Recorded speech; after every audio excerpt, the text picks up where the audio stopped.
नमस्कार, मी संजीवनी. आज आपण सुकेतू मेहता लिखित the maximum city, Bombay, lost and found या पुस्तकाविषयी बोलूया. पुस्तक इंग्रजी भाषेत आहे.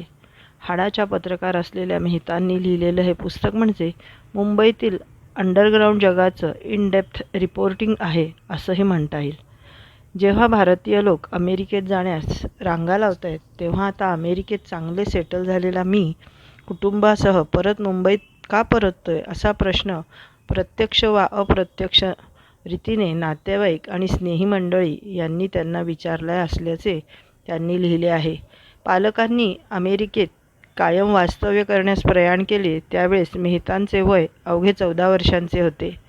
काही काळानंतर ते तिथे रुळले, तरी त्यांना 21 वर्षांनंतर मुंबईत येऊन त्यावर पुस्तक लिहावे असे वाटले आणि ते त्यांनी प्रत्यक्षात आणले. माणसाला आपली पाळेमुळे अधिक प्रिय असतात हेच यातून दिसतंय. व्यावसायिक समाजात जन्मलेल्या आणि पालकांचाही व्यवसाय असलेल्या सुकेतूंना पत्रकारितेची वेगळी वाट धरावीशी वाटली. हा त्यांचा वेगळेपणा पुस्तकात जागोजागी दिसतो. सुरुवातीची बरीच पाने त्यांनी येथून जाण्यापूर्वीची मुंबई आणि आताची मुंबई परतल्यावर कशी आहे, गॅस, वीज कनेक्शन, मुलांचे शाळा प्रवेश यासाठी त्यांना करावा लागलेला आटापिटा, मुंबईतील प्रदूषण, त्यामुळे वारंवार आजारी पडणारी मुले, लहान मुले यावर खर्च केलेले आहेत. नित्याच्या गरजा, सोयी सुविधा मिळवताना येणाऱ्या अडचणी, त्यातील स्थानिक राजकीय नेत्यांचा दबावतंत्राचा उतारा आणि नगद नारायणाचा चमत्कार यावरही भाष्य आहे. यामुळे मुंबईत या सगळ्या गोष्टींना शॉर्टकट आहे असे त्यांनी या पुस्तकात मोठ्या सुरुवातीच्या भागात रंजकपणे सांगितले आहे.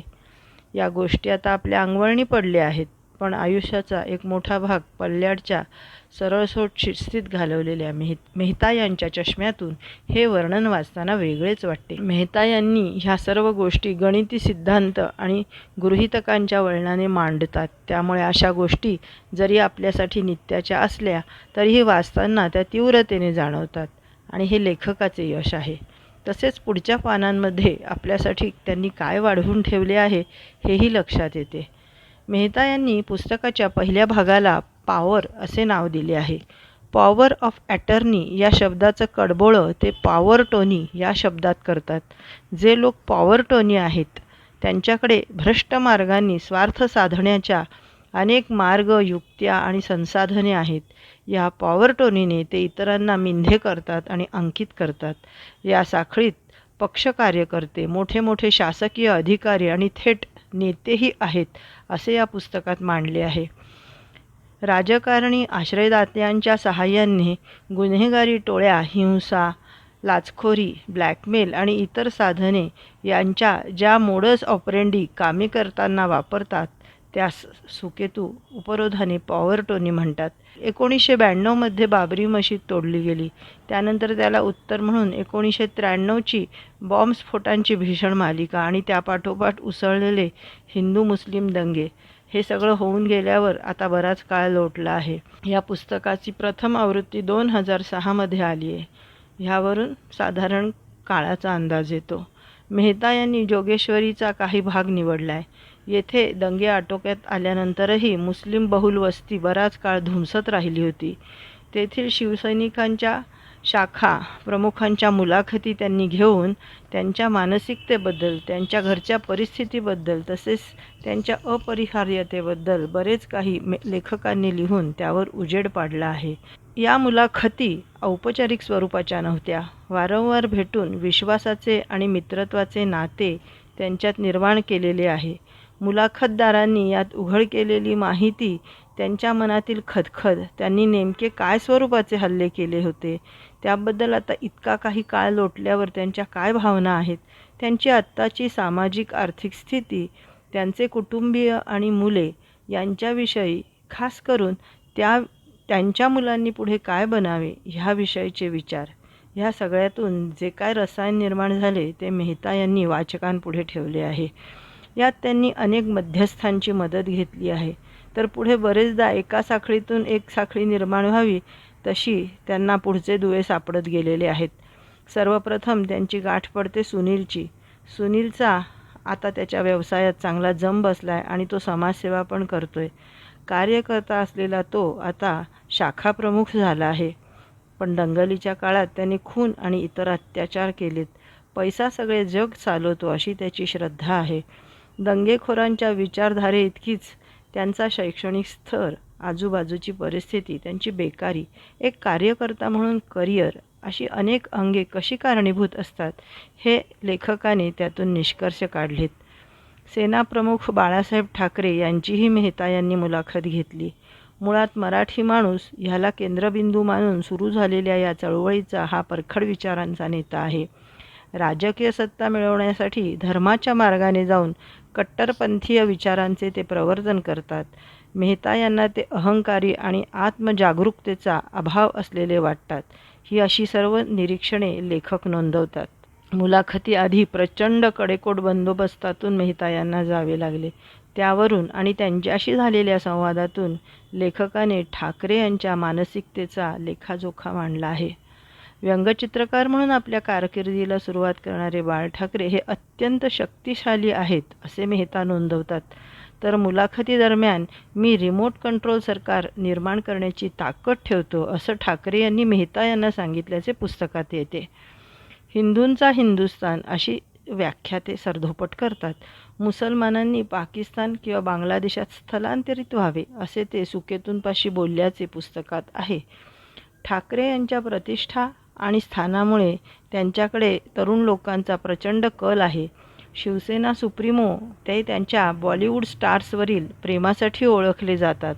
मेहता यांना ठाकरे सांगतात की सिनेस्टार्सना माझ्याबद्दल आदर आहे आणि मी त्यांच्या समस्या सोडवतो. मुंबईसारख्या महानगरात किरकोळ गोष्टी मिळवण्यासाठी सहज शॉर्टकट मारावा लागतो. मग मोठ्या मोठ्या भानगडींसाठी अशीच पद्धत वापरली जाते हे उघड आहे. सुकेतू यांनी या सिस्टीमचं एक असं अंग असलेल्या काही शार्प शूटर्सशीही संवाद साधला. त्यातील पैसा हा मुख्य भाग असला तरीही सकृतदर्शनी विचित्र वाटणारी निष्ठा, व्यवसाय नीती याकडेही लेखक लक्ष वेधतात. दाऊद, छोटा राजन आणि इतर ज्यांना भाई म्हणून ओळखले जाते त्यांच्या जवळच्या लोकांचा त्यांना पाठिंबा आहे, कारण ते त्यांच्या बहिणींच्या लग्नात वगैरे मुक्त हस्ताने मदत करतात. सुकेतू मेहता लिहितात, बॉम्बेमध्ये जे अंडरवर्ल्ड आहे ते येथील ओव्हरवर्ल्डच्या वर टांगलेले असून कधीही खाली येऊन धडकू शकते. दाऊद गँगचा एक सदस्य मोशीन खुलेआम आणि अभिमानाने कबूल करतो की त्यांनी 7.5 खून केले आहेत. अर्धा खून म्हणजे हाफ मर्डर, ज्यात जखमी केले जाते. अशा पद्धतीचे हे करिअर केवळ खात्रीशीर उत्पन्नाचा स्रोत नाही, तर अनेक शारीरिक, मानसिक आणि आर्थिक गरजा पूर्ण करणारी नोकरी आहे. त्यामुळेच अशा टोळ्यांचा नायनाट करणे पोलीस दलाला कठीण जाते, यात आश्चर्य नाही असे लेखक नोंदवतात. मेहतांनी पोलीस दलातील अनेक अधिकाऱ्यांच्या मुलाखती घेतल्या. त्यामध्ये निधड्या धाडसी पोलीस अधिकारी अजय लाल यांची देखील प्रदीर्घ मुलाखत आहे. हे नाव अर्थातच बदललेले आहे. हा पोलीस अधिकारी म्हणजे 1993च्या मुंबई बॉम्बस्फोट प्रकरणाची उकल केली आहे अशी व्यक्ती. अजयला सिनेमाचा तिटकारा आहे, कारण त्याचे वडील हे सिने निर्माते होते. कर्जबाजारी झाल्याने त्याचे सारे आयुष्य कष्टात गेलेले आहे. आता लक्षात आलेच असेल त्यांचे खरे नाव. नसेल आले तर कॉमेंट करा, मी कॉमेंटमध्ये उत्तर देते. अजय मेहतांना पोलिशी खाक्या काय असतो तेही दाखवतो. चौकशीच्या विविध छळाच्या पद्धती सांगतो. ही काही छळांच्या वेळेस तो त्यांना घेऊनही जातो. यात नाजूक भागाला शॉक देणे, मारहाण करणे हे आहेत. पण अजब प्रकार म्हणजे कैद्याला किलो किलो मिठाई खाण्यास भाग पाडणे आणि त्यावर अजिबात पाणी पिण्यास न देणे. शारीरिक अत्याचारांनीही कबूल होत नाहीत असे कैदी पोपटासारखे बोलू लागतात असे अजयने मेहता यांना सांगितल्याचे लिहिले आहे. अजय मेहतांना सांगतो की कोर्टात 20-20 वर्षे रेंगाळणाऱ्या खटल्याचा अंडरवर्ल्ड एका आठवड्यात वाद मिटवू शकतो. देशात समांतर न्यायव्यवस्था अशी तयार होते. मुंबईतील टोळ्यांचे प्रस्थ वाढण्याचे हे एक कारण आहे हे तो लेखकाला सांगतो. पुस्तकाच्या पुढच्या भागाचे नाव प्लेझर आहे. जिथे सुख विकत घेतले जाते त्या बार क्लब संस्कृतीकडे आता लेखक वळतात. गरीब ऑटोवाले ते बडे उद्योगपती, सर्व स्तरातील लोकांसाठी चालणारा हा व्यवसाय आहे असे याचे स्वरूप आहे असे ते लिहितात. मुंबईतील उच्चभ्रू बार गर्ल्स न्यूयॉर्कमधील स्ट्रिपर्सपेक्षा जास्त कमावतात असेही मेहता लिहितात. यात मेहता यांच्या विविध बार क्लबना वारंवार भेटी, तेथील वातावरण, मालकांचे पैशाचे गणित इत्यादी सर्व काही येते. काही लोक मग या मुलींच्या प्रेमात पडतात आणि मग या मुलींना बाहेर नेले जाते व तेथील एकूणच भणंग असे विलासी आयुष्य यावरही ते आपली निरीक्षणे नोंदवतात. सुकेतू लिहितात, एखादा माणूस कसाही असो, बारमध्ये 2 तास तो शाहरुखसारखा चित्रपट स्टार आहे अशी त्याची सरबराई होते. यातील बऱ्याच मुलींची नावे, त्या मुलींची खरी नावे तर तशी नसतात. बार क्लबमध्ये ती त्यांची जी नावं आहेत ती देखील त्यांनी घेतलेली नाही, ती त्यांनी मुलाखतीसाठी मेहतांनी बदललेली आहेत. यात एक मुलाखत मात्र बरीच मोठी आहे. या मुलीबरोबर दिवसेंदिवस घालवल्यावर ती मुलगी त्यांच्याकडे एक प्रकारे पालकाच्या भूमिकेतून पाहते. राजस्थानात विभक्त झालेल्या आई, वडील आणि भावंडे यांची भेट घडवून ते सर्व एकत्र राहण्यास राजी करण्यापर्यंत लेखकाची एक बरीच मोठी भूमिका या मुलीच्या बाबतीत येते. तिची सर्व प्रेम प्रकरणे, त्याच्या विफलतेनंतर तिने केलेले आत्महत्यांचे प्रयत्न, तिला हॉस्पिटलमध्ये दाखल करणे यात देखील लेखकाची प्रमुख भूमिका असते. गंमत म्हणजे जेव्हा लेखक तिला विचारतात की या पुस्तकात तुला मी काय नाव देऊ, त्यावरती तिचे बार क्लबच्या जगातील मोनालिसा हेच नाव राहू देण्यास सांगते. ह्यावरून तुम्हाला अंदाज येईल की ह्या पुस्तकाची खोली काय आहे आणि ह्या पुस्तकाचं एकूण महत्त्व काय आहे. हनी या ट्रान्सजेंडर डान्सरची मुलाखत देखील तितकीच काळजाचा ठाव घेणारी आहे. हनीला सिनेमात अभिनेत्री बनण्याची इच्छा आहे, पण मोनालिसासारखेच बलात्कार, विनयभंग, फसवणूक, मग आत्महत्येचा विफल प्रयत्न या मार्गाने मार्गक्रमण करत बार क्लबचे करिअर असेच तिचेही आयुष्य आहे. तरुणाच्या स्वप्नांच्या इच्छापूर्तीचे एकमेव ठिकाण म्हणजे बॉलिवूड असे निरीक्षण नोंदवत लेखक लिहितात की भारतात जगातल्या इतर कोणत्याही देशापेक्षा जास्त चित्रपट बनवलेले जातात. मेहता पुस्तक लेखनाच्या निमित्ताने अनेक सिने जगतातील दिग्गज लोकांना भेटले. यात प्रीती झिंटा, अमिताभ बच्चन, तनुजा चंद्रा, विधू विनोद चोप्रा आणि इतर अनेक लोक आहेत. विधू विनोद चोप्रा यांच्या मिशन काश्मीरसाठी विनोद आणि सुकेतू यांच्या अमिताभ यांच्या बंगल्यावर अनेक बैठका देखील झाल्या होत्या. इथे लेखक पहिल्या भागातील गुंडांचे आणि मनोरंजन कनेक्शन उघड करताना म्हणतात की काही गुंडच प्रीती झिंटासारख्या अभिनेत्रीचे गर्दीपासून बचाव करण्यासाठी अंगरक्षक म्हणून काम करीत असतात. यात ते गुंड प्रीती झिंटाकडे आकर्षित होतात, तितकीच प्रीतीही या गुंडांकडे आकर्षित होते.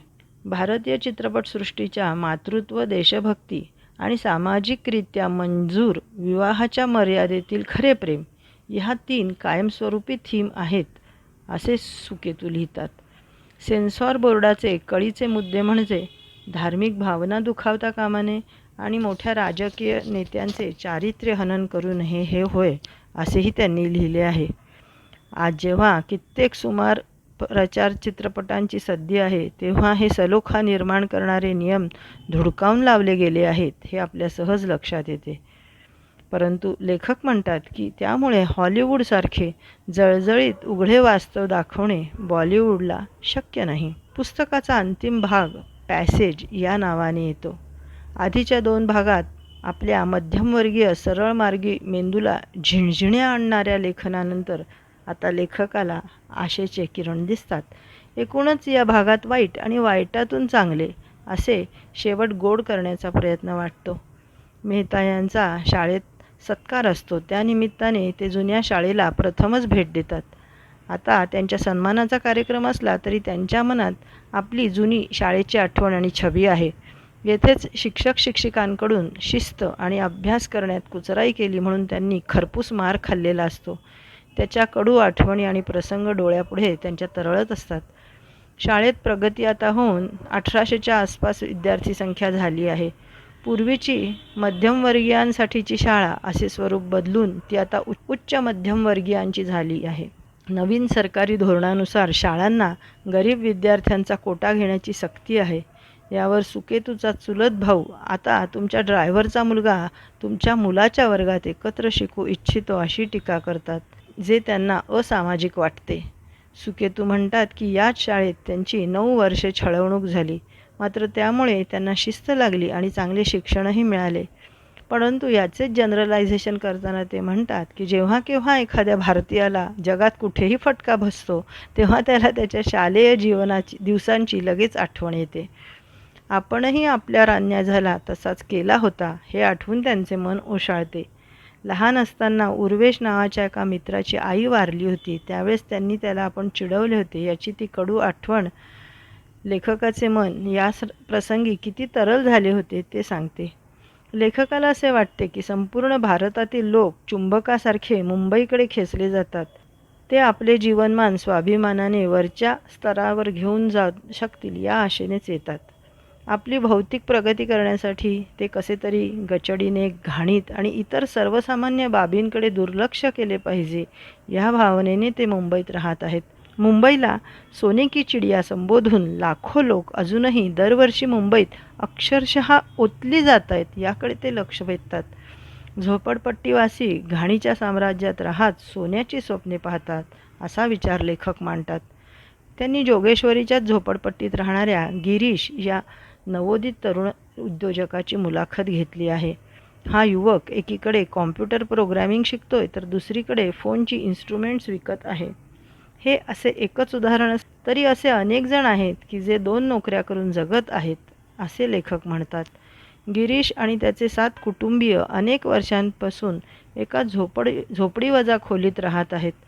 अलीकडे या झोपडपट्ट्यांना चाळ म्हणतात असे नोंदवून ते लिहितात की सुरुवातीला त्याचे घर बांबूच्या भिंती आणि मातीचे छत असे होते असे त्यांना कळले, पण नंतर परिस्थितीत सुधारणा झाल्यावर पत्र्याचे छप्पर आणि प्लॅस्टरच्या भिंती अशी सुधारणा झाली. त्यामुळे गरिबी हळूहळू कमी होत आहे ही आशेची बाब आहे असे त्यांना वाटते.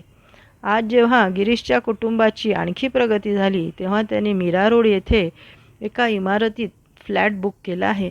त्यामुळे एक खोलीऐवजी सगळेजण आता ऐसपैस घरात राहतील. शिवाय त्यांच्यावरील झोपडपट्टीवासी हा शिक्काही पुसला जाणार आहे असे आशादायक चित्र लेखक पुढे ठेवतात. गंमत म्हणजे या कुटुंबाची गावाकडे एक लहान घर आणि थोडी शेतीही आहे. तिथे ते वर्षात एकदा जातात. यावर गोंधळलेले लेखक प्रश्न करतात की तिकडची स्वच्छ हवा, शांत आरोग्यदायी जीवन सोडून मुंबईतील गलिच्छ जीवन ते का जगतायत? यावर गिरीश उत्तर देतो की तुमची गैरसोय ही तुमची गुंतवणूक आहे आणि या त्यागामुळे तुम्हाला आणि तुमच्या कुटुंबाला चांगले जीवन जगता येईल. इसवी सन 1990च्या जनगणनेनुसार मुंबईतील 73% कुटुंबे एका खोलीत राहत होती हेही लेखक इथे मुद्दाम नमूद करतात. आणि मुंबई ही महानगरी आणि मायानगरी का झाली याचा उलगडा आपोआपच वाचकाला होतो. लेखक या शहरात आधुनिक जीवनाचा त्याग करून कट्टर धार्मिकतेने जगणाऱ्या एका जैन कुटुंबाचेही मुलाखत घेऊन पूर्ण चित्रण करतात. महमद अली रोडवरील मुस्लिम लोकांच्या ईद या सणाच्या निमित्ताने तेथे होणारी सार्वजनिक बकऱ्यांची कत्तल देखील ते प्रत्यक्षरित्या अनुभवतात आणि ह्या दोन्ही गोष्टींचे सखोल वार्तांकन या पुस्तकात येते. त्यांनी लिहिलेला शेवटचा विषय म्हणजे बब्बनजी. रस्त्यावर राहणारा एक संघर्षशील तरुण दलित कवी आहे ज्याची मुलाखत मेहता यांनी घेतली आहे. मेहता त्याचे दारिद्र्याने भरलेले जीवन याविषयी या पुस्तकात लिहितात. या आशादायक भागानंतर पुस्तकाचा शेवट होतो. मोठ्या शहरात विशेषतः मुंबईत नव्याने ओळख झाली की लोक प्रथम गाव कोणता असे विचारतात. तसेच जागतिक स्तरावरही होते असे लेखक म्हणतात. इतर लोकांचे उत्तर लंडन, पॅरिस असे असताना माझे उत्तर हमखास बॉम्बे असे येत असे लेखक म्हणतात. सुकेतू यांचा जन्म कोलकात्यातला, शालेय शिक्षण मुंबईचे आणि कायम वास्तव्य न्यूयॉर्क येथले. ते इथून गेले तेव्हा मुंबईला बॉम्बे म्हणत असे सांगत संपूर्ण पुस्तकात त्यांनी मुंबईऐवजी बॉम्बे असाच उल्लेख केला आहे. आपल्या मूळ भारतीय चेतनेला जाणून घेण्यासाठी त्यांनी मुंबईच्या कॅलिडोस्कोप जीवनातील पैलूंचा शोध घेण्याचे काम केले. ओव्हरवर्ल्ड, अंडरवर्ल्ड, झोपडपट्ट्या ते बार क्लब, बॉलिवूड, पोलीस, स्थानिक राजकारण यांच्यातील परस्पर संबंधांची जिवंत अनुभवांची तपशीलवार नोंदणी या पुस्तकाच्या रूपाने त्यांनी केली. समाजातील या घटकांशी स्वतःचे वैयक्तिक अनुबंध त्यांनी निर्माण केले. लोकांचे जीवन त्यांनी जवळून पाहिले, न्याहाळले, कधी सोबत राहिले. या मायानगरीतील विविध सामाजिक, आर्थिक परिस्थितींमधील दैनंदिन रहिवाशांचे वास्तविक, दारुण, कधी भीषण, तरीही जिवंत जीवन म्हणजे हे पुस्तक, असे आपल्याला म्हणता येईल. परत भेटूया येत्या शनिवारी एका नवीन पुस्तकासह. धन्यवाद.